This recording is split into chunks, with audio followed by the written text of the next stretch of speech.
خبر مقدسي جزائري سعودي.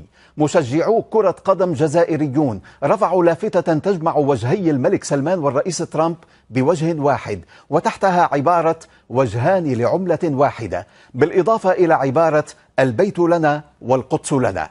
هدد السفير السعودي بالجزائر سامي الصالح باتخاذ إجراءات بحق الفاعلين بالملعب، وتهديد السفير أخذ على محمل الجد. ويتخوف الجزائريون الآن من إصدار ألبومين: قولوا للجزائر وعلم الجزائر. سعادة السفير، أنت ترفض سياسة ترامب مثلا؟ من وين لوين؟ هذا الجمهور الجزائري سمع الشيخ السديس طال عمره يدعو لترامب والملك بدعاء واحد، فأيهما أقوى، اليافطة أم الدعاء؟